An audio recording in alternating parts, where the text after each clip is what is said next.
നമസ്കാരം. ഇന്ന് വിഷുദിനമാണ്. വിഷുവിൻ്റെ ദിവസം ഞാനിന്നുള്ളത് ശ്രീനിവാസൻ ചേട്ടൻ്റെ വീട്ടിലാണ്.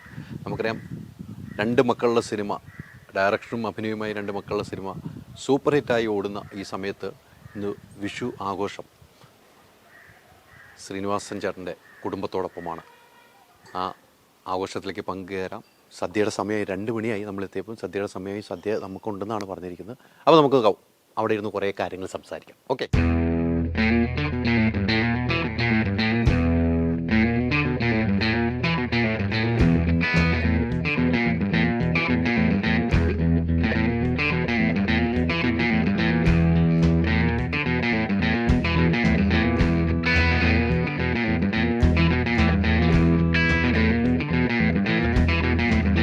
പി ബാലഗോപാലിൻ്റെ എന്ന് പറയുന്ന സിനിമയുടെ കഥ ഒറ്റ രാത്രിയാണ് ഉണ്ടായത്. അപ്പൊ ഈ പൂവാലന്മാരെ പറ്റി എഴുതുന്ന സമയത്ത് അന്നത്തെ നിങ്ങളെ കാലത്ത് ഉണ്ടായിരുന്ന അനുഭവങ്ങളാണോ?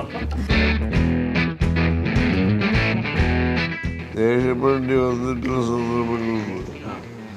അത് എൻ്റെ സ്ഥായിയായ സ്വഭാവം എൻ്റെ കൂട്ടുകാരും കൂടി ചെയ്ത ഒരു റൊമാൻസാണ് എൻ്റെ കഥ. അതേ ഇവിടെ അതുകൊണ്ടാണ് ഇവിടെ ഞാൻ എൻ്റെ ഗുരുവായിട്ട് കാണുന്നത്.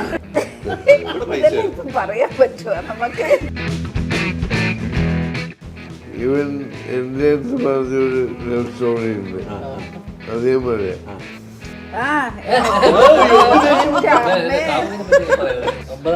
9ാം ക്ലാസ് പഠിക്കുമ്പോൾ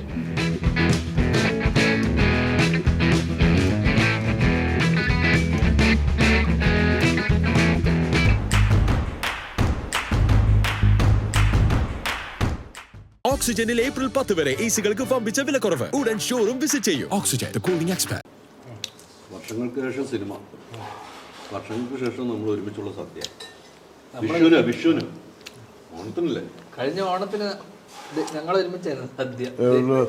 ലൊക്കേഷൻ ഷൂട്ടിങ്ങിനായിരുന്നു. അവിടെയുണ്ട്. അവിടെ ഞാൻ വന്നത്. ഏത് വേണം? അത് ഞാൻ ഇടയ്ക്കൊരു പടം എഴുതിയായിരുന്നു, കോപ്പങ്കിൾ എന്ന് പറഞ്ഞിട്ട്. അങ്ങനെ സംഭവിച്ചോ? ഇടയ്ക്കൊരു പടം എഴുതി.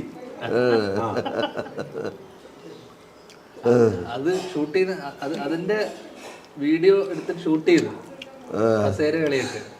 അപ്പൊ അത് കണ്ടിട്ട് ഏട്ടൻ വിളിച്ചിട്ട് തടി കുറഞ്ഞില്ലല്ലോ എന്ന് വിളിച്ച് പ്രശ്നമായി. അങ്ങനെ എന്നെ പടത്തിൽ നിന്ന് മാറ്റാനിരുന്നതാ ഈ വീഡിയോ കാരണം. ഞാൻ കാരണം ഈ വിഷു എപ്പോഴും ലൊക്കേഷനൊക്കെ ആയിരിക്കും ഞാൻ. നിങ്ങളൊക്കെ അപൂർവമായിട്ടായിരിക്കും വിഷു ഓണത്തിനൊക്കെ വീട്ടിലെത്തുന്നു അല്ലേ? ഷൂട്ടിംഗ് ലൊക്കേഷനൊക്കെ ആയിരിക്കില്ലേ? ഇതിപ്പോൾ ഈ ഒരു സിനിമയുടെ വിജയവും നാട്ടിലുണ്ടായിരുന്നുണ്ടെങ്കിൽ ഇങ്ങനെ ഒത്തുകൂടാൻ പറ്റിയ നമ്മൾ കുറെ കാലം കഴിഞ്ഞ മുമ്പത്തെ വർഷമായിരുന്നു ഇവിടെ ഉണ്ടായിരുന്നു. അപ്പം അതിനുശേഷം ഈ വിഷുവിനാണ് എത്തിയിരുന്നത് അല്ലേ? കൈനീട്ടം തന്നോ അച്ഛൻ? വിഷു കൈനീട്ടം തന്നോ? എടുത്തു വെച്ചിട്ടുണ്ടോ? എനിക്ക് തരുമോ? എനിക്ക് വിഷു കൈനീട്ടം തരുമോ? എന്റെ മകനാണ്.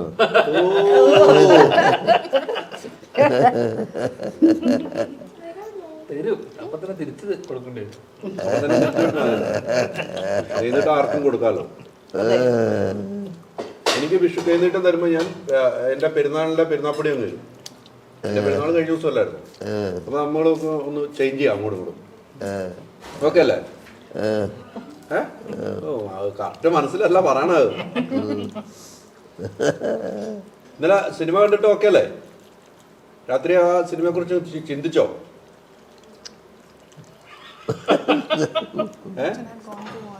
കാണേണ്ടിയിരുന്നില്ലാന്ന് ചിന്തിച്ചു. അങ്ങനെ ചിന്തിച്ചോ? ഇല്ല.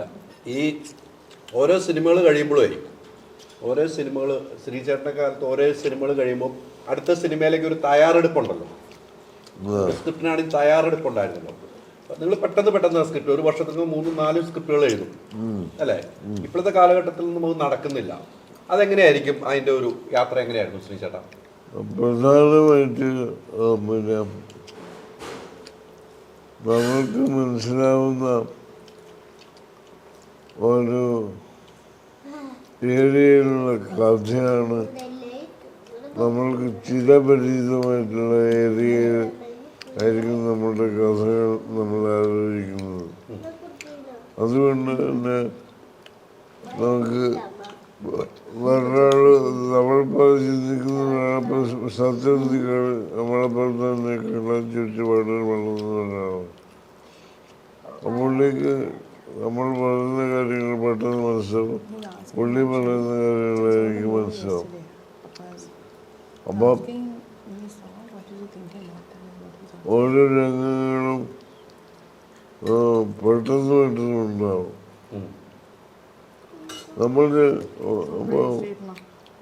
TP ബാലഗോപാലിൻ്റെ എം എന്ന് പറയുന്ന സിനിമയുടെ കഥ ഒറ്റ രാത്രിയാണ് ഉണ്ടായത്. ആ വർഷം നല്ല സിനിമകളിൽ ഒന്നായി മാറിയ സിനിമയാണത്. മോഹൻലാലിന് ആദ്യമായിട്ട് ബെസ്റ്റ് ആക്ടർ കിട്ടുന്നത് TP ബാലഗോപാലിൻ്റെ എമ്മയിലാണ്. അതെ, ആ കഥ ഒരു ദിവസം ന്യൂ ബ്ലഡ്സ് ചെന്നൈയിൽ ഹോട്ടലുണ്ട്. ഹോട്ടലില് ഒരു സിംഗിൾ റൂമിൽ ഇരിക്കുകയാണ്. അപ്പോൾ അതാണ് സത്യനായിട്ടുള്ള ആദ്യം പടം.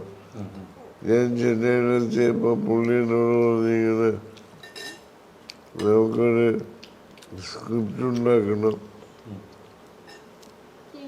അത് ഇടതുകാരുടെ ജീവിത സന്ദർഭങ്ങൾ ആയിട്ടുള്ള കഥയായിരിക്കും നമുക്ക് എളുപ്പമെന്ന് പറഞ്ഞു. അപ്പം ഞാൻ സത്യനോട് പറഞ്ഞു, ഞാനൊരു പിന്നെ നല്ല എഴുത്തുകാരനൊന്നുമല്ല, എനിക്ക് പരിചയമൊന്നുമില്ല എഴുതിയിട്ട്. അതുകൊണ്ട് നിങ്ങൾ ഫുൾ ടൈം കൂടെ ഉണ്ടെങ്കിൽ നമുക്ക് ആലോചിക്കാവുന്നതാണ്. ഉണ്ടാവും, ഞാൻ ഉണ്ടാവുന്നത്. TK ബാലചന്ദ്രനാണ് പ്രൊഡ്യൂസർ. അന്നത്തെ ഒരു പ്രൊഡ്യൂസറാണ് TK ബാലചന്ദ്രൻ, നടനും കൂടിയാണ്. നാരദനായിട്ടൊക്കെ പല സിനിമയിലും പരിചയമുണ്ട്. നാരായണ എന്നൊക്കെ പറഞ്ഞിട്ട് TK ബാലചന്ദ്രൻ, TKBs എന്നാണ് പ്രൊഡക്ഷൻ്റെ പേര്. അപ്പം സത്യൻ 2 പടങ്ങളുടെ എഡിറ്റിങ്ങും പിന്നെ ഡബിങ് തുടങ്ങിയ കാര്യങ്ങളുമായിട്ട് ഫുൾ തിരക്കിലാണ്. എന്നോട് പറഞ്ഞ വാക്ക് പാലിക്കാൻ പറ്റാതെ പുള്ളി അതിന് പോയിക്കൊണ്ടിരിക്കുകയാണ്.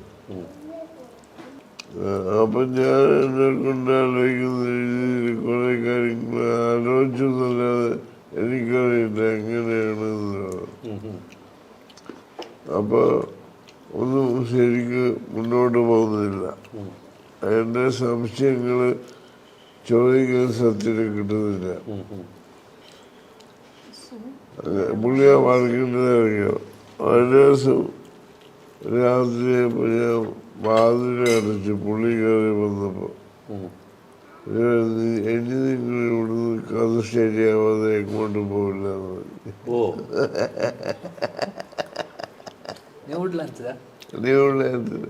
സിംഗിൾ റൂം ഒറ്റ രാത്രി കൊണ്ടല്ലേ? ആ ഒറ്റ രാത്രി. ഇത് 86 അല്ലേ?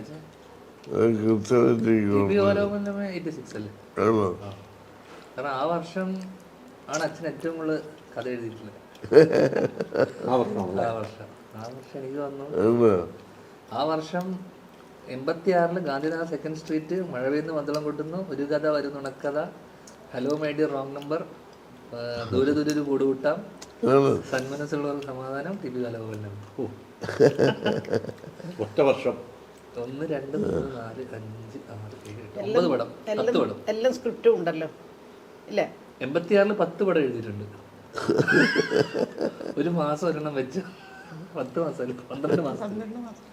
അപ്പൊ ഇത് ഇറങ്ങുക എഴുതുക അങ്ങനെയായിരുന്നു.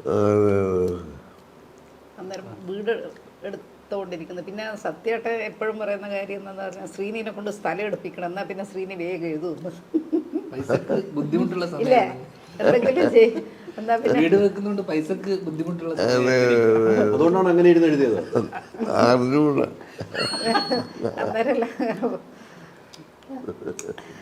പറയാറുണ്ട്. അപ്പൊ ആ സിനിമകൾ ഇറങ്ങിയ സമയത്താണ് ഈ സ്ഥലമൊക്കെ വാങ്ങുന്നത്.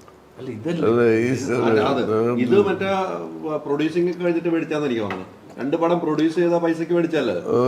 പിന്നെ എന്നെ നിർത്തിയത് പ്രൊഡ്യൂസിങ്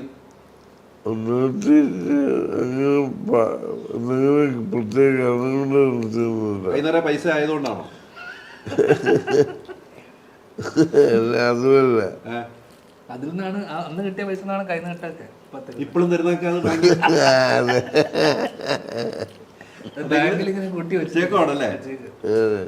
ഈ ഇപ്പൊ ഞാൻ പറഞ്ഞപ്പോഴാണ് 10 കഥ അല്ലേ, ഒരാൾക്കും കഴിഞ്ഞിട്ടില്ലെന്ന് എനിക്ക് തോന്നുന്നു ഒരു സിനിമ ഇൻഡസ്ട്രിയിലും. ഏറ്റവും കൂടുതൽ കഥ സ്ക്രിപ്റ്റ് എഴുതിയ മലയാളത്തിൽ സാരംഗമണിയായിരിക്കും അല്ലേ, പുള്ളിയല്ലേ ഏറ്റവും കൂടുതൽ നമ്പേഴ്സ്. പുള്ളിയുടെ പേരിലാണോ ഏറ്റവും കൂടുതൽ സ്ക്രിപ്റ്റ് പോകുന്നതെന്ന് എനിക്കറിയില്ല. പുള്ളി 100-ന് മുകളിൽ എഴുതിയിട്ടുണ്ടോ? ജയിലെ എല്ലാ പടങ്ങളിലും പുള്ളി പിന്നിലുള്ള ആളാണ്. എല്ലാ കഥയുടെയും പിന്നിലെ പുള്ളിയാണ്. ശ്രീചേട്ടൻ മൊത്തം കഥ 70ഓളം എഴുതിയിട്ടുണ്ട് അല്ലേ? 70 കഥയാണ്. അല്ല 50ഓളം. അതിൽ കൂടുതലുണ്ടല്ലോ. ഇതിനകത്ത് തന്നെ അതിൽ കൂടുതലുണ്ട്. എന്റെ കണക്കിൽ 50 ഉള്ളൂ. ബാക്കി നിങ്ങളൊന്നും ഈ പൊന്മുട്ടയിടുന്ന ധാരണ അച്ഛൻ എഴുതിയതാണ്. അല്ല, കറക്ഷൻ ചെയ്തിട്ടുണ്ടോ? ഇല്ല, അതിനൊന്നും ചെയ്യേണ്ടി വന്നില്ല. കമലിന് വേണ്ടി ഒരു സ്ക്രിപ്റ്റ് എഴുതിയിട്ട് ശരിയാവാത്തോട് മാറ്റി വെച്ചിട്ട് ഞാൻ എഴുതിയതാണ് പാവം പാവം അത് അവര് ടേബിൾ ശരിയാക്കാൻ ഞാൻ എഴുതിയത്. അതൊരു യഥാർത്ഥ സംഭവമാണ്. ഞാൻ കോളേജിലുള്ളപ്പോൾ എൻ്റെ കൂട്ടുകാർ കൂടി ചെയ്ത ഒരു കൊമേഴ്സാണ് എൻ്റെ കഥ.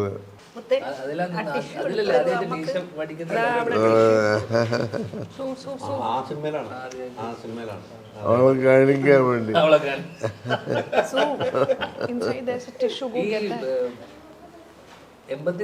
ആദ്യം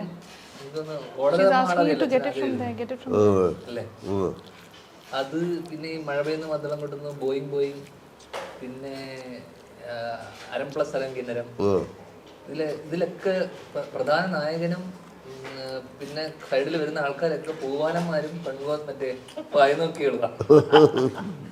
അപ്പൊ ഈ അറിയാവുന്ന പശ്ചാത്തലം വളരെ നമ്മൾ ആളറിയാം 3 പേരും.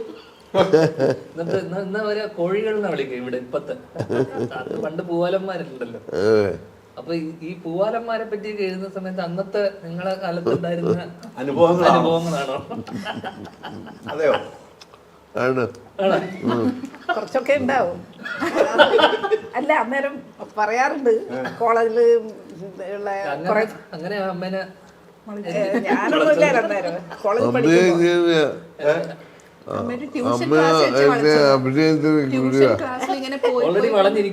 അല്ല, അഭിനയത്തിന്റെ ഗുരുവാണ് ഇവിടെ. എന്റെ അഭിനയത്തിന്റെ ഗുരുവാണ്. അതായത് ഞാൻ കാശ് ഗതികളെ ഇങ്ങനെ തണ്ണി കിടക്കുന്ന ഒരു കാലത്താണ് ഇവിടെ കാണുന്നത്. ഇവിടെ സ്കൂളിൽ പഠിപ്പിക്കുക. അപ്പൊ ഞാൻ വിചാരിച്ചു തരക്കേടില്ല, ഇവിടെ ജോലിയൊക്കെ ഉണ്ട്, കാശുണ്ട്, ഇവിടെ എന്തെങ്കിലും വളക്കാൻ നോക്കുമെന്ന് വിചാരിച്ചു. അതിനുള്ള അപ്പോൾ ഞാൻ പ്രേമം വരുന്നതിന് മുമ്പ് തന്നെ പ്രേമം അഭിനയിക്കാൻ തുടങ്ങി.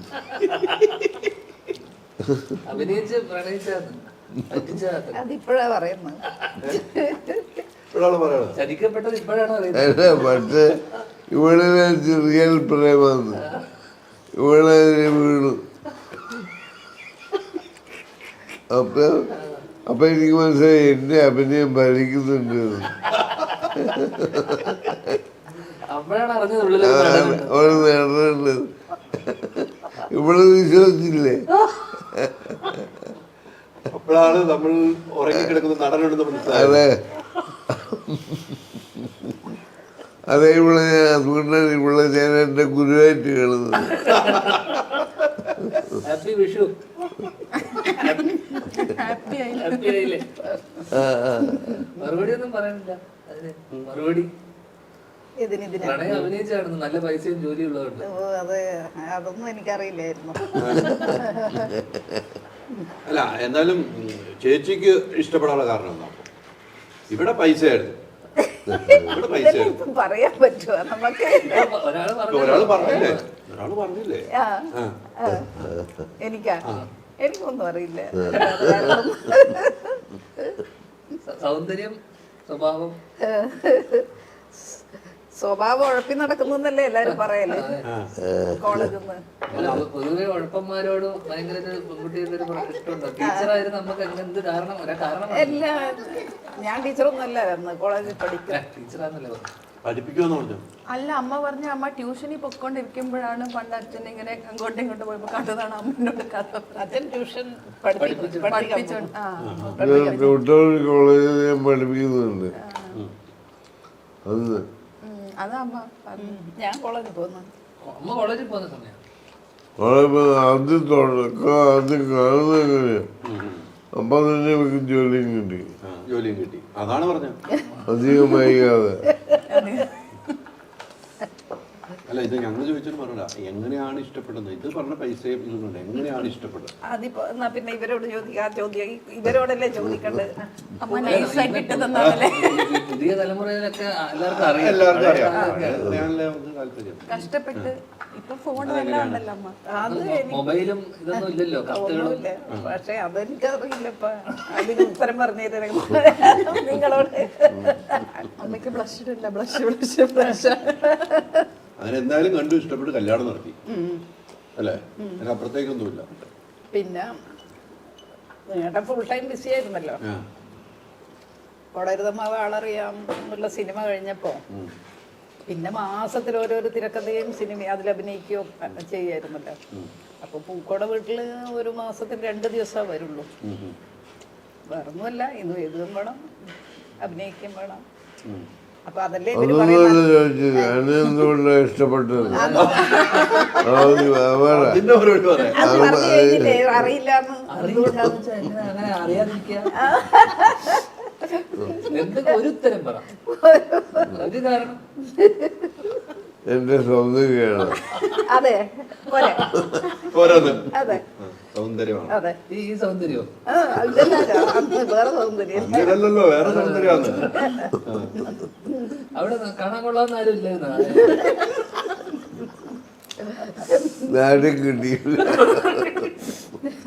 അല്ല നേരത്തെ ഇപ്പൊ പറഞ്ഞു വെച്ചപ്പം ഇടയ്ക്ക് അവർക്ക് വേണ്ട ബന്ധുക്കളുടെ കൂട്ടത്തിൽ രാമേന്ദ്രൻ എന്ന് പറഞ്ഞൊരാളുണ്ടായിരുന്നു. കറക്റ്റാ കഥ. അച്ഛൻ ഇപ്പോഴാണ് കല്യാണം കഴിക്കാൻ പറഞ്ഞതാ. ആ രാമേന്ദ്രൻ ഇവിടെ കല്യാണം കഴിക്കാൻ ഇങ്ങനെ പോയതാ. അവിടുന്ന് റഷ്യ അവന്റെ അവിടുന്ന് രജിസ്റ്റർ മാരേജ് അപ്പോഴേക്കും. അപ്പോഴാണ് അച്ഛനമ്മ രജിസ്റ്റർ അല്ലെങ്കിൽ ഇങ്ങോട്ട് പോയാനല്ലേ? ഇല്ല അതെ പോയത്. ഇവിടെ ഇല്ലാതെ ഇവിടെ പോയാനല്ലോ. അത് അവിടെ ഇങ്ങനെ രാമേന്ദ്രൻ നമ്മളോ എന്നുള്ളൊരു കൺഫ്യൂഷനിലായിരുന്നു.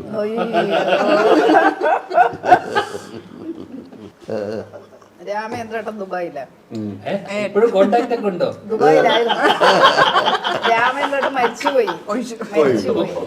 മരിക്കുന്നവരെ കോണ്ടാക്ട്. ദുബായിലായിരുന്നു, എഞ്ചിനീയർ ആയിരുന്നു.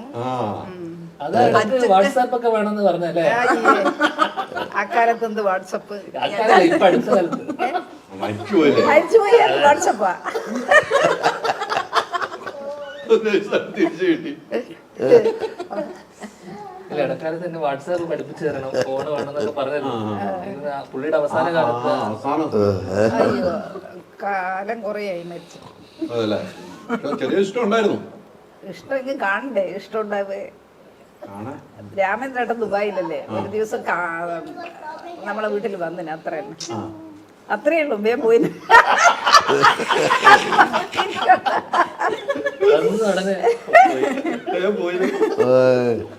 ഇങ്ങനെ സംസാരിക്കുന്ന മുൻകാലത്ത് അറിയാവുന്നതുകൊണ്ട് അപ്പം തന്നെ ഉള്ളവർ വേഗം പോയിക്കോ.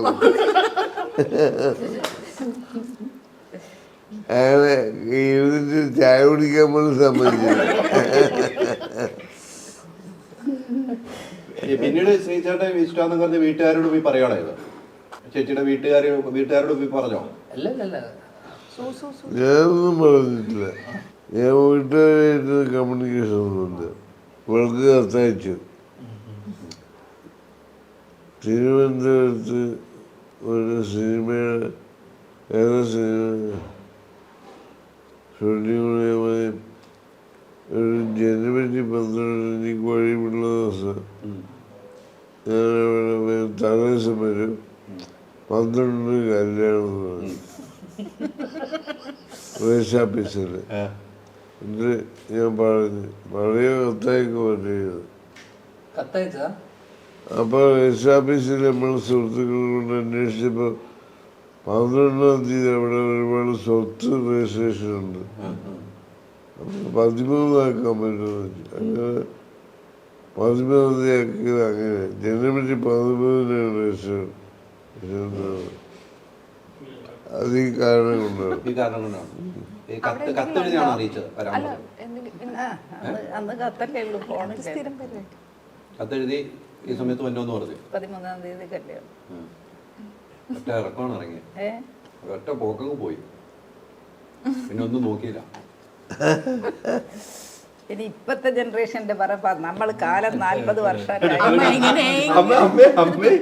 ഇതിലേക്ക് നിങ്ങൾ പിടിക്കണോ? അതിനെ അത് ചോദിക്കണില്ല, അപ്പൊ പ്രശ്നമില്ലല്ലോ. ഞാൻ കൂട്ടോട് വേണേ എന്തെങ്കിലും ചോദിച്ചോ? അല്ല, ഒരു കുടുംബത്തിൽ എല്ലാവരും ലവ് മാരേജ് ആയ കല്യാണം കഴിച്ച നമ്മുടെ ഫാമിലി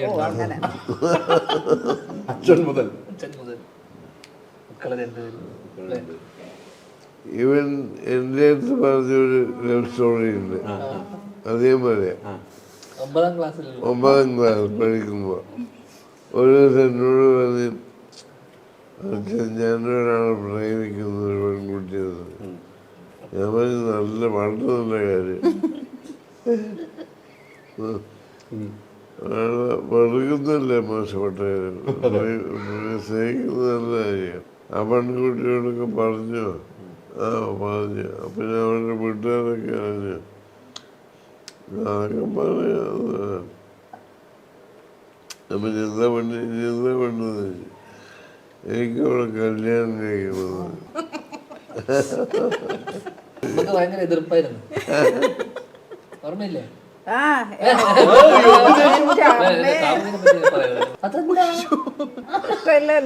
അതാണ് അമ്മ ഞാൻ പറഞ്ഞ അമ്മയ്ക്ക് കണ്ടൂടായിരുന്നു. നമുക്കൊക്കെ കുറച്ചെങ്കിലും ഒരു നമുക്കൊരു മനസ്സിന് പിടിക്കണ്ടേ. അവള് സന്തോഷമായിട്ട് അവള് ജീവിച്ചോട്ടെ. പക്ഷേ എന്റെ മോന്റെ ഭാര്യയായിട്ട് വരാൻ എനിക്ക് എന്റെ അമ്മേ ഒരു തരത്തിലും ഇഷ്ടമല്ല. കാരണം എനിക്ക് പ്രത്യേകിച്ച് പറയാനൊന്നുമില്ല. അതും അറിയില്ല. മറ്റേ കേസ് നിന്റെ കേസ് അറിയില്ല.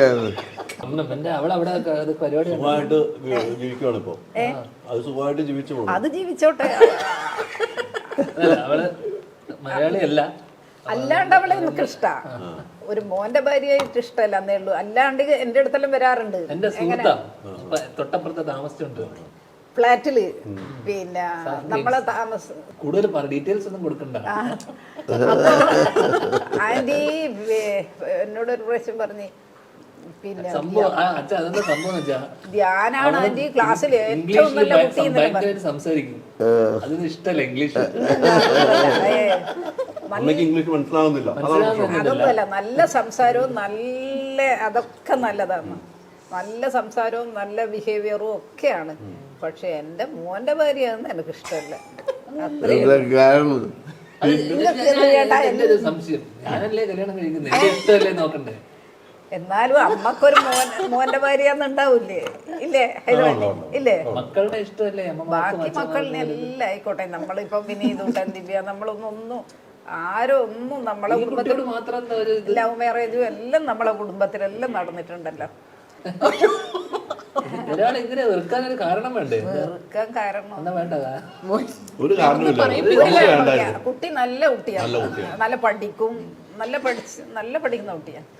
അല്ലാതെ എനിക്ക് നമുക്ക് വേണ്ട, അത്രേ ഉള്ളൂ. അതങ്ങനെ പറഞ്ഞു. അത് ജാൻകുട്ടൻ സമ്മതിച്ചു. ഞാൻ സമ്മതിച്ചൊന്നുമില്ല. അപ്പൊ ഞാൻ എൻ്റെ അടുത്ത് പറഞ്ഞപ്പോ ഞാൻ പറഞ്ഞു കല്യാണം ഏർപ്പെടുകയാന്ന് പറഞ്ഞു. പക്ഷെ ഒരു കാര്യമുണ്ട്, ഇപ്പൊ ഞാൻ കല്യാണം കഴിച്ചുകൊണ്ടുവന്ന് എൻ്റെ അമ്മ ആളുകളെല്ലാം ചെലവിന് കൊടുക്കുന്നത് ഞാനാണ്.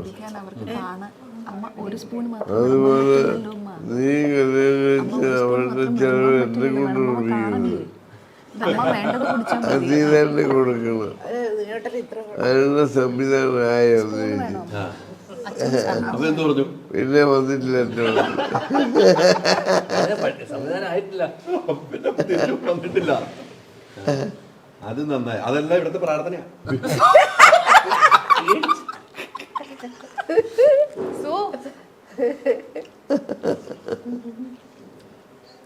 ഫുഡ് എങ്ങനെയുണ്ട് ചേട്ടാ? ഇവിടെ വെച്ചത് പല സ്ഥലങ്ങളിൽ നിന്നായിട്ടാ. ഇവിടെ വെച്ചതൊന്നുമില്ല. അതച്ഛനെ നന്നായിട്ട് ഇവിടെ വെച്ചതല്ല. പക്ഷെ ഈ 84 ഈ ഭയങ്കര ലൈറ്റ് ഹാർട്ടഡ് സിനിമകളൊക്കെ ചെയ്ത് കഴിഞ്ഞിട്ട് ഈ ഷിഫ്റ്റ് എവിടെയായിരുന്നു? മറ്റേ ഈ പൊളിറ്റിക്കൽ സോഷ്യൽ സെറ്റയർ. കാരണം ആദ്യത്തെ സിനിമകളൊക്കെ ഭയങ്കര അക്കരെ നിലമാരൻ, വളരെയറിയാം, അല്ലെങ്കിൽ ചെറിയ ചെറിയ പടങ്ങൾ, അങ്ങനത്തെ ലൈറ്റ് കോമഡി പടത്തിൽ നിന്ന് ഷിഫ്റ്റ് ഉണ്ടല്ലോ. ഈ അത് മനഃപൂർവ്വം ഉണ്ടായിട്ടില്ല, അല്ലെങ്കിൽ അങ്ങനത്തെ സംഭവങ്ങൾ നിങ്ങൾ ഉൾപ്പെടുത്തണം എന്നുള്ളൊരു ചിന്ത ഉണ്ടായിരുന്നു? കഥ ആലോചിച്ചപ്പോ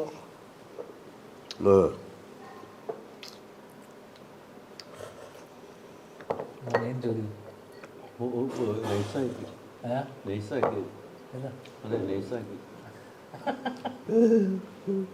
ഈ ശ്രീചേട്ടാ, ഇപ്പം ശ്രീചേട്ടന് 72 വയസ്സായില്ലേ? എത്ര വയസ്സായി? 73 പോകുന്നു. അപ്പോൾ നമുക്ക് ശ്രീചേട്ടൻ്റെ കൂടെ ഉള്ളവരൊക്കെ ഇപ്പം മമ്മൂക്കാനൊക്കെ നമ്മൾ കാണുന്നില്ലേ, നല്ല ആരോഗ്യമായിട്ട് ഇങ്ങനെ നിൽക്കുകയാണ്. ഈ ശ്രീചേട്ടൻ ഈ വലിയ ജൈവ രീതിയിൽ ഫുഡൊക്കെ ആയിരുന്നു. ഫുഡ് ഭയങ്കര കൃത്യമായിട്ടൊക്കെ നോക്കായിരുന്നു. ഈ ഇങ്ങനെയൊക്കെ ഈ മാറിപ്പോയത് നല്ല സ്മോളടിയൊക്കെ ആയിരുന്നു. പുകവലി ഒറ്റക്കാരനല്ലേ, മറ്റൊന്നുമല്ല. അസൂയ ഉണ്ടോ അവരോടൊക്കെ? നന്നായി ഭക്ഷണം കഴിച്ച് നന്നായി ജീവിക്കുന്നവരോട് അസൂയ ഉണ്ടോ? അതൊന്നും ജീവിതത്തിൽ ഇല്ലാത്തൊരു, അങ്ങനെയല്ല, ആരോഗ്യവാനായി ഇരിക്കുന്ന അസൂയ ഉണ്ടോന്ന് ചോദിച്ചു. അതെ, അങ്ങനത്തെ ഇതൊന്നും. മമ്മൂട്ടിയോടാണോ മോഹൻലാലിനോടാണോ ഏറ്റവും ഇഷ്ടം? മറ്റേ കുനിഷ്ഠ ചോദ്യങ്ങളാണ്. ആരോടാ ഏറ്റവും വിശദമായി പറഞ്ഞു.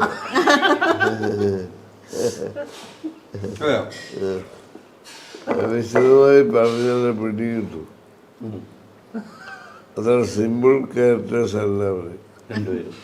അതെ, പക്ഷെ അതിന് ആരാ നല്ല നടനായി തോന്നിയിട്ടില്ല ശരിക്കും? അത് മോഹൻലാൽ ആണല്ലേ? അതൊക്കെ അല്ലേ അതിനോടാ കൂടുതൽ ഇഷ്ടം. സത്യനം അച്ഛൻ ആ സമയത്ത് 86 തൊട്ട് 19 ഇടയിൽ സത്യനങ്ങളിന് വേണ്ടിയിട്ടും പ്രിയനങ്ങളിന് വേണ്ടിയിട്ടും രണ്ടുപേർക്കും എഴുതിയിട്ടുണ്ടല്ലോ. ശരിക്കും നല്ല സ്റ്റോറി ടെലർ, അല്ലെങ്കിൽ സിനിമ വിഷ്വലി ഇരുന്ന സമയത്ത് ഏറ്റവും നല്ല സ്റ്റോറി ടെലർ ആരായിട്ടാണ് തോന്നിയത്? രണ്ടുപേരുടെ വ്യത്യാസം, അല്ലെങ്കിൽ അച്ഛൻ്റെ കഥകൾ ഏറ്റവും കൂടുതൽ നന്നായിട്ട് വിഷ്വൽ ചെയ്ത ചില പടങ്ങൾ പറയുന്നു, ചില പടങ്ങൾ സത്യം, അങ്ങനെ പറയാൻ പറ്റും. സത്യനെന്ന് പ്രിയനെന്ന് ചില പടങ്ങൾ ഗംഭീരമായിട്ടുണ്ട്. ഇപ്പൊ കിലുക്കെന്ന് പറയുന്ന പടം തെന്മാവൻ കൊമ്പത്ത്, അതൊന്നും ഞാൻ എഴുതിയതല്ല. ഈ ചിത്രം അച്ഛൻ എഴുതിയിട്ടുണ്ടോ? അല്ല, ഗോസ്റ്റ് ഒന്നും എഴുതിയില്ല. കുറെ പടങ്ങൾ ഗോസ്റ്റ് റൈറ്റിംഗ് ചെയ്തിട്ടില്ല. അത്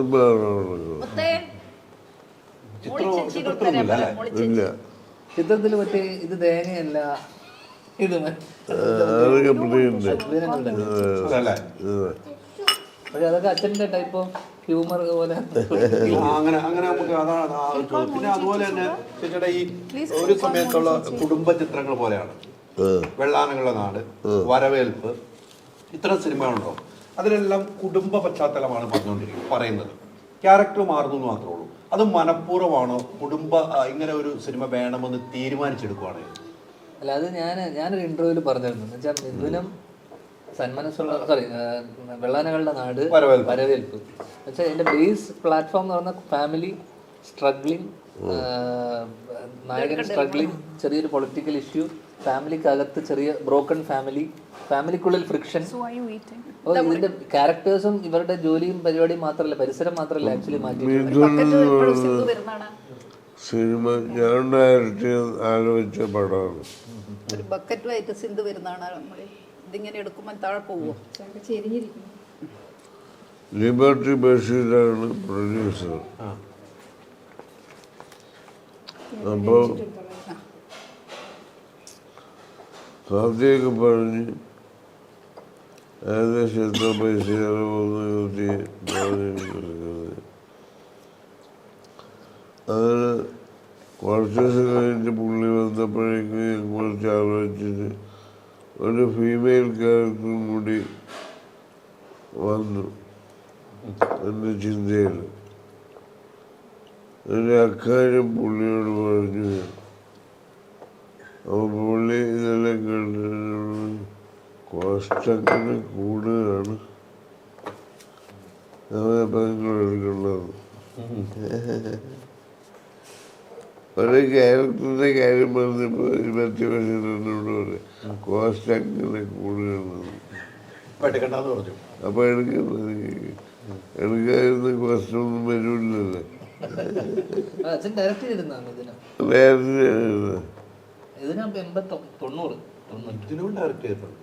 ഡയറക്റ്റ് ചെയ്യാനിരുന്ന പടം ഇങ്ങനെ വന്നപ്പോൾ മാറ്റി. അപ്പൊ വടക്കു നോക്കുന്ന യന്ത്രം കഴിഞ്ഞിട്ട് ചെയ്യാനിരുന്ന സിനിമ ഡയറക്റ്റ് ചെയ്യുന്ന സിനിമ ഇതിനായിരുന്നു.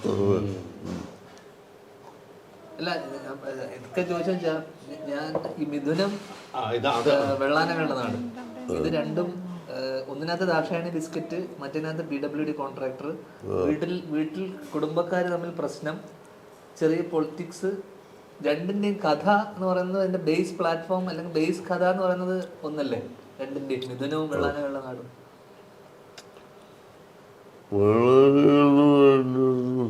എന്ന് വെച്ച് കഴിഞ്ഞാൽ അതിൽ സ്ട്രഗ്ലിങ് മറ്റേ PWD കോൺട്രാക്ടർ അല്ല, വീട്ടില് ഇവര് കുടുംബക്കാരുമായിട്ട് മറ്റേ കരമനൻ ചേട്ടനൊക്കെ ആയിരുന്നല്ലേ, അവരൊക്കെ ഇതിലായിരുന്നല്ലേ. മിഥുനത്തില് മറ്റേ ഇന്നസെന്റ് ഞങ്ങളും ജഗചേട്ടനൊക്കെ ആയിരുന്നു ഇപ്പുറത്ത് ഫാമിലിയിൽ. ഈ മറ്റേ അച്ഛൻ ഈ മറ്റേ തീരെ പരിചിതമല്ലാത്തൊരു ഇതായിരുന്നില്ലേ മറ്റേ കഥാപശ്ചാത്തലത്തില്, ചമ്പക്കുളം അച്ഛൻ. അച്ഛൻ ആ ഏരിയ അച്ഛൻ എഴുതിയതല്ലേ ചമ്പക്കുളം അച്ഛൻ. അതപ്പോൾ അതിന് എഴുതുന്ന സമയത്ത് അവിടെ പോയി നിൽക്കുകയോ റിസർച്ചോ അങ്ങനെ എന്തെങ്കിലും ഉണ്ടായിട്ടുണ്ടോ?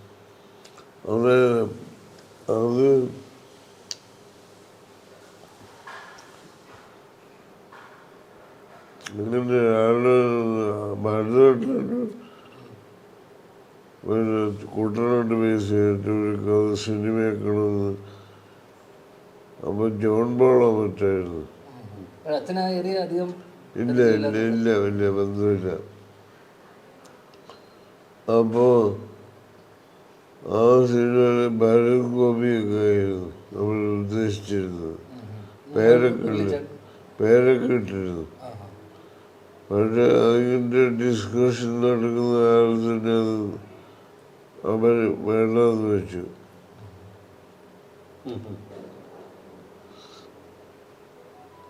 ഞാനീ കഥ എനിക്ക് പരിചയമൊന്നുമില്ല. പക്ഷെ കുട്ടനാട്ടിൽ കുറച്ച് ദിവസം ഞാൻ ഇരുന്നിട്ടുണ്ട്.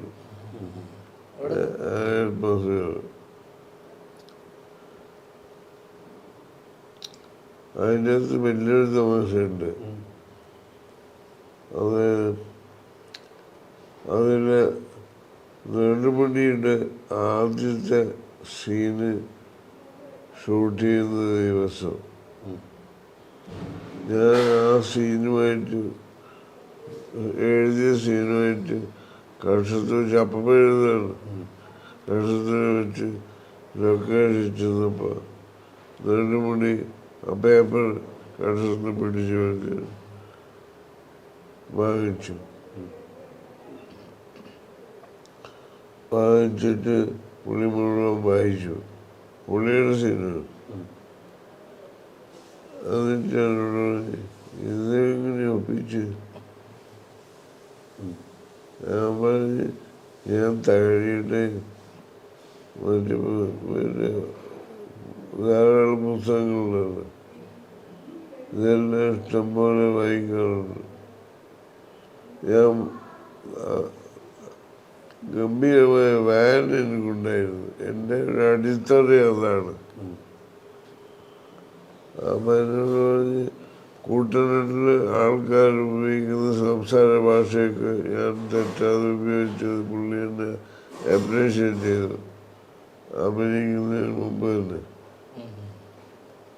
അപ്പൊ അത് റിസർച്ച് ഉണ്ടായിരുന്നു അച്ഛൻ അവിടുത്തെ ഭാഷ? അതിന് റിസർച്ചൊന്നുമില്ല, അത് എൻ്റെ ഉള്ളിലുണ്ട് ആ ഭാഷ. ഒന്നും റിസർച്ച് വേണ്ടിയൊന്നുമില്ല, അതിനു വേണ്ടി പ്രത്യേക റിസർച്ച് എനിക്ക് വേണ്ടി വന്നില്ല. ആത്രേതിയിൽ ഞാൻ വായിച്ചിട്ടുണ്ട്. തകഴിയുടെ മാത്രമല്ല ആ ലാംഗ്വേജ് ഉപയോഗിക്കുന്ന ആൾക്കാർ നിരവധിയുണ്ട്. ആ വായനയാണ് അതിന് എനിക്ക് വളരെ എളുപ്പമാണ് ആ ഭാഷ. വായനാശീലം വലിയ ഞാനൊന്നും ഇല്ലാത്തതുകൊണ്ട് പിന്നെ കുഴപ്പമില്ല. അതിവിടെ വിഷയമല്ല, അതിവിടത്തെ വിഷയമല്ല. ഇത് ഭയങ്കര പോയിന്റാണ്. അതുകൊണ്ട് ഉള്ളിൽ നിന്ന് കഥാപാത്രം വരുന്നു, ആ ഓടിയ സ്ഥലത്തെ ലാംഗ്വേജ് വരെ വരുന്നുണ്ട് വായനാശീലം. പക്ഷെ ഈ ലാസ്റ്റ് മിനിറ്റ് എഴുത്ത് ഞാൻ പണ്ട് ഇപ്പൊ കഴിഞ്ഞ 4 വർഷം മുന്നേ സത്യനങ്ങൾ ഞാൻ പ്രകാശൻ ഷൂട്ട് ചെയ്തോണ്ടിരുന്ന സമയത്ത് സത്യനങ്ങൾ രാത്രി 12 മണിക്ക് കാറ് വെയിറ്റ് ചെയ്തിട്ട് അച്ഛൻ മുകളിൽ എഴുതിക്കൊണ്ടിരിക്കുക. പിറ്റേ ദിവസം രാവിലെ ഷൂട്ടാ. അപ്പൊ ഈ ലാസ്റ്റ് മിനിറ്റ് എഴുത്ത് ശരിക്കും പാടല്ലേ എന്ന് വെച്ച് കഴിഞ്ഞാൽ എനിക്കതൊരു ശീലമായി. പ്രിയം പഠിപ്പിച്ചു. അപ്പൊ ഒരു സ്കെലിറ്റൺ എന്തായാലും ഉണ്ടാവും. What? ഈ ഡയലോഗ്സ് ഒരു സീനും ഉണ്ടാവും, ഡയലോഗ്സ് മാത്രമായിരിക്കില്ലേ ലാസ്റ്റ് മിനിറ്റ്? അത് പുതിയ തലമുറയിലെ പലരും ശ്രമിക്കുന്നുണ്ട്, ഞാൻ ഉൾപ്പെടെ നടക്കുന്നില്ല. ഈ വൺ ലൈൻ എഴുതിക്കൊണ്ടാണ് ഷൂട്ടിന് പോകണം അല്ലേ? അവിടെ പോയിട്ടാണ് പിന്നീട് അല്ലെ മൊത്തം കാര്യങ്ങളിലേക്ക് പോകുന്നത്. അങ്ങനെ പോകുമ്പോൾ നമുക്ക് പെട്ടെന്ന് എന്തെങ്കിലും സംശയങ്ങൾ ഉണ്ടാവില്ലേ? ഒരു ക്യാരക്ടറിനെ കുറിച്ച് സംശയം ഉണ്ടാവും. ഡയറക്ടേഴ്സ് അവരനുസരിച്ച് പെട്ടെന്ന് മാറണ്ടേ അവര്? ഡയലോഗും കാര്യങ്ങളൊക്കെ വരുമ്പോൾ അവർക്ക് അതിന്റെ സെറ്റപ്പും കാര്യങ്ങളൊക്കെ മാറ്റേണ്ടി വരില്ലേ? പെട്ടെന്ന് എന്തെങ്കിലും മാറ്റങ്ങൾ വരുവാണെങ്കിലോ ഒരു ബേസിക് ഐഡിയ ഉണ്ടാവല്ലേ സീനിന്റെ ഒരു. ഈ മിഥുനത്തിലെ മറ്റേ സീനില്ലേ, തേങ്ങ ഉടക്ക സ്വാമി, മറ്റേ വേണു അങ്കിള്, മറ്റേ അത് ഭയങ്കര പിൽക്കാലത്ത് ഭയങ്കര ഹിറ്റ് സീനാണ്. ബ്ലഡി ഫൂൾ എന്ന് വിളിക്കുന്നില്ല മറ്റേ. എന്നാ പിന്നെ തനിക്ക് തന്നെ ഒരു തേങ്ങ വാങ്ങിച്ചാൽ ഉടച്ചാൽ മതിയില്ലായിരുന്നു എന്ന് പറയുന്നത് മറ്റേ. പക്ഷെ അതൊക്കെ പെട്ടെന്ന് എഴുതിയോ അവിടെ വെച്ച് എഴുതിയതാണോ? ആണോ? ഈ ബ്ലഡി ഫൂളൊക്കെ സ്ക്രിപ്റ്റിൽ ഉണ്ടായിരുന്നാണോ? എന്നോടൊരു ദിവസം കോഴിക്കോട് വെച്ച് പ്രിയമ്പനി എന്തായാലും താനൊരു പടം സംവിധാനം ചെയ്യാൻ പോകുന്നുണ്ട്. ഞാൻ അതിപ്പോൾ ഇല്ല. എന്താ എൻ്റെ കഥ? അപ്പോൾ ഞാൻ കഥ പറഞ്ഞു, ഇത് ഞാൻ ചെയ്യണേ, ഞാൻ ചെയ്യുന്നത്.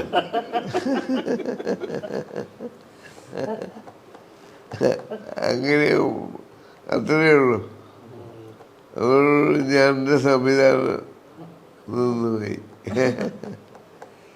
മിഥുനം അന്ന് തിയേറ്ററിൽ ഭയങ്കരമായിട്ട് കളക്ട് ചെയ്ത സിനിമയാണ് അന്ന്. അല്ല, പിൽക്കാതെ ടി വിയിൽ വന്നപ്പോൾ ഏറ്റവും കൂടുതൽ ആൾക്കാർ കാണുന്ന തിയേറ്ററിൽ വലിയ ഓടിയില്ല. സിനിമയുടെ സിനിമകളിൽ ഏറ്റവും കൂടുതൽ തിയേറ്ററിൽ ഓടിയ സിനിമ ഏതാണ്? ഒന്നും തള്ളണമെന്നുള്ളൂ. ചിന്താവിഷ്ടയം നമ്മളെ അല്ലേ? നാടോടിക്കാറ്റ്. കഥ പറയുമ്പോൾ ഉദയനാട് താരം റോഷന്റെ പടം ഈ റോഷന്റെ കാര്യമൊക്കെ പറഞ്ഞപ്പോഴാണ് അച്ഛന് നമ്മള് റോഷന്റെ കാര്യമൊക്കെ പറഞ്ഞപ്പോഴാണ് പുതിയ ആൾക്കാർക്ക് വേണ്ടി അച്ഛന് എങ്ങനെയാ സ്ക്രിപ്റ്റ് ഇവർക്ക് വേണ്ടി? കാരണം കുറെ ലാൽ ജോസ്, ലാലുവേട്ടൻ, റോഷൻ ചേട്ടൻ, എനിക്കൊന്ന് സിബി സാർ, സിബിയങ്ങള്, സിബിയുടെ മുത്താരങ്ങൾ അപ്പൊ ഇവര് ഈ പുതിയൊരാൾക്ക് ഈ സ്ക്രിപ്റ്റ് കൊടുക്കാം എന്നുള്ളൊരു റോഷൻ ചേട്ടന് വേണ്ടി അച്ഛൻ എഴുതി, ലാലുവേട്ടൻ. അപ്പൊ ഇവരെ ഇവിടെ വർക്ക് ചെയ്തിട്ടുള്ള അല്ലെങ്കിൽ എന്തടിസ്ഥാനത്തിൽ ഇവരൊരു ക്രാഫ്റ്റ് കണ്ടിട്ടാണോ അല്ലെങ്കിൽ? അതായത് സിബിയുടെ കാര്യം പറയാം. അവർ രഘുനാഥ് പാടിയിട്ട് എഴുതി ഒരു സിനിമ ചെയ്യാനായിരുന്നു ഒരു പരിപാടി എറണാകുളത്ത്. അപ്പം സിബി പ്രിയൻ്റെ അസോസിയേറ്റായിട്ട് വർക്ക് ചെയ്യുന്നുണ്ട്. അപ്പോൾ എന്നെപ്പറ്റി പ്രിയനോട് ആദ്യം പറയുന്നത് സിബിയാണ്. പ്രിയനെ എഴുതുന്നതൊക്കെ നല്ല വ്യത്യാസവും പുതുമയുണ്ട് എന്ന് എന്നെ പറ്റി പ്രിയൻ്റെ അടുത്ത് പറഞ്ഞ സിബിയാണ്. അങ്ങനെ പ്രിയന് ഒരു വിശ്വാസം വന്ന് ഇവനെ കൊണ്ട് എഴുതിക്കുന്നത് ആദ്യകാലത്ത്. അതെ, ഓർഡർ വളരെ ചെയ്യുമ്പോൾ അത് ഞാൻ ആദ്യം ആ അപ്പോൾ സിബി ആദ്യം ഡയറക്റ്റ് ചെയ്യാൻ വേണ്ടിയിട്ട് രഘുനാഥ് പള്ളി സിബിയും കൂട്ടി പല സ്ഥലത്ത് സഞ്ചരിക്കുന്നത് ഡിസ്കസ് ചെയ്ത് എഴുതുമ്പോൾ പോകുന്നത്. അവസാനം സ്ക്രിപ്റ്റ് എഴുത്ത് കഴിഞ്ഞപ്പോൾ കുറേ കഴിഞ്ഞപ്പോൾ എൻ്റെ തിരുവനന്തപുരത്ത് ഉള്ള ഞാൻ അടിയെന്ന് ഇവിടെ വരണം സിബി വിളിച്ച് പറഞ്ഞു. ഞാനിങ്ങനെ എറണാകുളത്ത് ചെന്നപ്പോൾ ഈ സ്ക്രിപ്റ്റായിട്ട് പുള്ളിയിരിക്കുകയാണ്. അതിനോട് ഇത് ശരിയാവുമെന്ന് അറിയില്ല, നോക്കുന്നത് പറഞ്ഞു. നോക്കുമ്പോൾ അങ്ങനെ ആ കുഴപ്പം. അങ്ങനെ അത് മാറ്റി വച്ചിട്ട് വേറൊരു കഥ ആലോചിക്കാനില്ല. സിബിയായിട്ട് സംസാരിച്ച് ഇങ്ങനെ ആവശ്യങ്ങളാണല്ലോ അത്യാവശ്യങ്ങളായി മാറുന്നത്. രണ്ട് സിനിമ ബാക്ക് ടു ബാക്ക് ചെയ്തില്ലേ? മുത്താരം വന്ന് കഴിഞ്ഞിട്ട് ദൂരെ ദൂരെ ഒരു കൂടെ വിട്ടാം. രണ്ട് സിബിയങ്ങളുടെ രണ്ടാമത്തെ പടം അതല്ലേ ബാക്ക് ടു ബാക്ക്? അത് റിയൽ സംഭവത്തിന് ബേസ് ചെയ്തില്ല. കേരളത്തിൽ നിന്ന് ഒരുപാട് ആൾക്കാർ TTCക്ക് തുല്യമായ പരീക്ഷ കർണാടകത്തിൽ പഠിപ്പിക്കുന്ന സ്ഥാപനങ്ങളുണ്ട്. കേരളത്തിൽ ഇഷ്ടംപോലെ ആൾക്കാർ പോയിട്ട് കാശ് കൊടുത്തിട്ട് ഈ സർട്ടിഫിക്കറ്റ് വാങ്ങിച്ചിട്ട് കേരളത്തിൽ ഒന്ന് ജോലി വാങ്ങിച്ചിട്ടുണ്ട്. ഐഡിയ അതാണ്. അതുകൊണ്ട് സിബി മുത്താറിക്കൊന്നും പിയെ ഓടിയില്ല. അപ്പൊ ഭയങ്കര അഭിപ്രായം ഉണ്ടായിരുന്നല്ലേ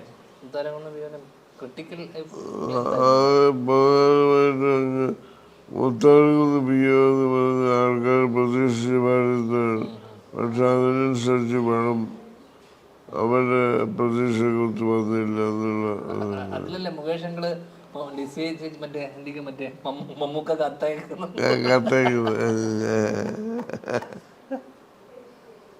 ദൂരെ ദൂരെ വിട്ടാണ് മറ്റേ സോൾട്ട് മാംഗോ ട്രീ.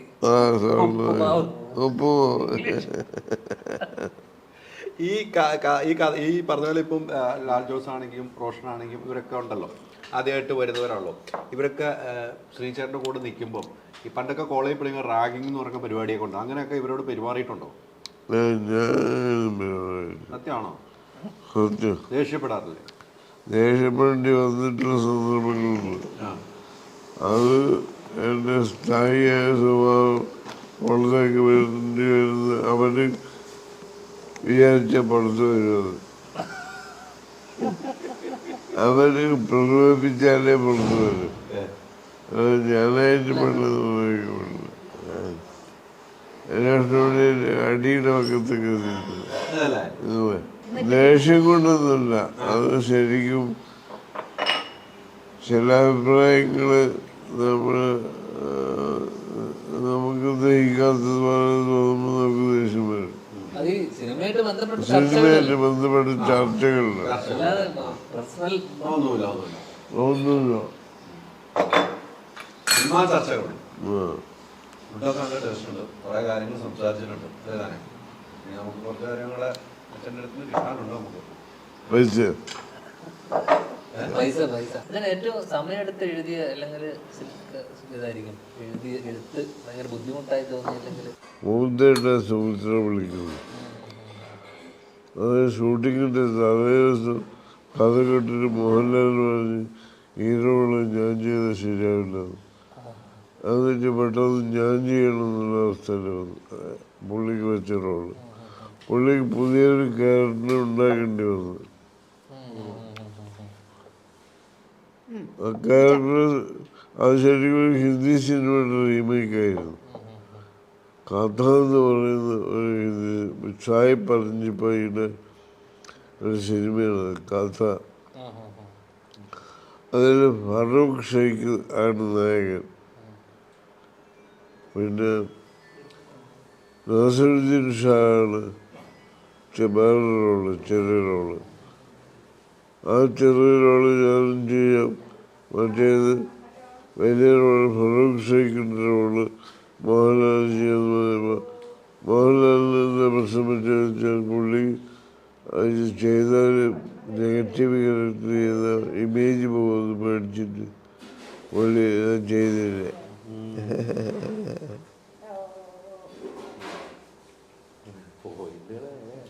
അതെ അതന്നെ. ഒറ്റ രാത്രി കൊണ്ട് കംപ്ലീറ്റ് അതുവരെ പുള്ളി തീരുമാനിച്ചു. രാത്രി വന്ന് ബാംഗ്ലൂർ ഹോട്ടലിൽ വെച്ച് പ്രിയങ്ക പറഞ്ഞപ്പോൾ ആളോളം ഞാൻ ചെയ്യുന്നുണ്ട്. എനിക്ക് മറ്റേ റോള് അപ്പോൾ നാസിറുദ്ദീൻ ഷായുടെ റോള് വലുതാക്കിയിട്ടാണ് മോഹൻലാലിൻ്റെ ക്യാരക്ടറാക്കി മാറ്റിയത്. ഫറൂഖ് ഷെയ്ഖിനെ ഞാനും ചെയ്തു. അതായിരുന്നു ഭയങ്കര ബുദ്ധിമുട്ട് പിടിച്ചെടുത്ത്. എല്ലാം ഒരു അന്തവും കുന്തവും ഇല്ലാണ്ടായി പോയി പെട്ടെന്ന്.